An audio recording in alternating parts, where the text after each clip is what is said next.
do better to stop me! This one's huge.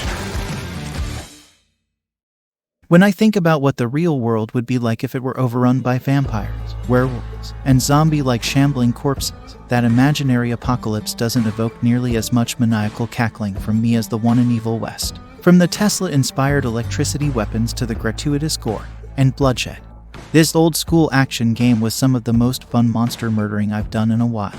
Unfortunately, its formulaic structure also makes it some of the most repetitive.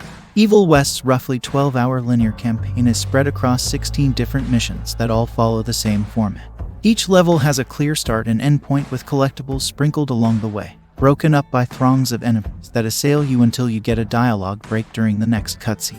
While you're technically free to explore levels a bit to find lore items or gold pouches for purchasing upgrade, the crux of your adventure is walking from one fight to the next and eventually capping missions off with a boss battle. Fortunately, the environments between each combat encounter are truly sights to behold, with enough picturesque backdrops that range from the outlandish to the beautiful to make even the grumpiest cowboy shed a tear. The formula of Evil West's levels is rarely mixed up save for a few unique situations, such as a wacky minecart segment or the handful of times you walk around the base camp while being spoon-fed exposition. Its story puts you in control of Jesse Rentier from the Rentier Institute, an organization founded by Jesse's father to hunt down and eradicate all manner of vampires and other foul beasts. Developer Flying Wild Hogs really latched onto the whole Wild West, but weird idea and ran away with it screaming. You've got Illuminati-esque floating pyramids, portals to hell, and demonic little girls with skin-crawling voices.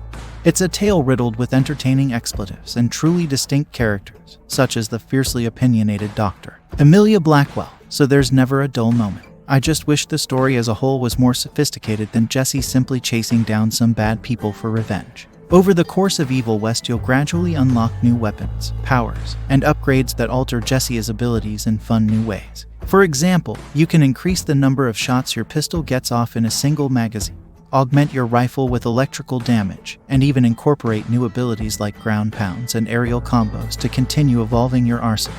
The way combat is always expanding helps break up the otherwise monotonous layouts of Evil West's level. There is rarely a stretch of time longer than 20 minutes in which you won't either unlock a new ability, augment an existing weapon with a fresh effect, or find an entirely new gadget for dismembering enemies in glorious ways. In addition to that constant evolution, combat has a frantic flow that feels great in motion. You can zoom across the map and stun enemies, then rack up a melee combo, uppercut them into the air, and jump up to smash them back down into a pool of blood and guts. Or you can charge up your rifle with a high-powered beam of electricity that ricochets between enemies before unleashing your flamethrower to finish them off. It's a ludicrous selection of weaponry that's easy to switch between on the fly, since nearly every piece of gear has its own dedicated button and cooldown timer, no ammo or bullets to keep track of. You can just wait for stuff to recharge while using something else. The one part of the combat that did grow a bit dull by the end of Evil West was the lack of enemy variety. Slow-moving zombies with heavy wind-up swings never pose a challenge, and even the most aggressive hulking monstrosities wielding shields lack oomph after the first few fights. It can even be difficult to tell what's going on during the most chaotic battles because every enemy bleeds together, and they all end up looking like the same tones of blood and mud. Enemy reuse is particularly noticeable when it comes to larger health sponge enemies too, as Evil West likes to copy-paste baddies that were once bosses into later levels as mini-bosses. Sometimes these enemies even attack in packs on subsequent meetings, which is pure chaos and admittedly, a true symphony of violence. But since every combat encounter is basically just a circular arena you dodge and strafe around as you fight, that gaggle of large health bars could wear my patience thin after a while. With no jump button or variety in how combat encounters are laid out, every fight ends up feeling like the same mushy puddle of goo even with the creative arsenal at your disposal. That doesn't mean hopping around and that goo wasn't fun. It just means this is simply the kind of game you boot up when you don't want to think.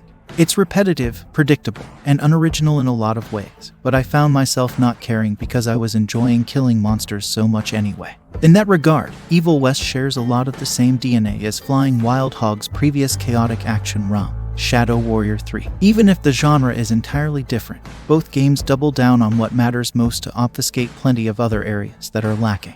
Evil West is a refreshing blast from the past that nails the most important parts of its old-school, vampire hunting action. The combat is smooth and its weapon options are ludicrously entertaining, but low enemy variety and overly similar level layouts can grow somewhat monotonous after a while. This is far from being the most complex or innovative action game I've played, but every so often you just want to have some fun smashing in monster skulls. And that's it. I hope this review is helpful for you. But if you enjoyed this video, then leave a like and subscribe to the channel to support me. Leave a comment down below with your thoughts. Until next time, take care.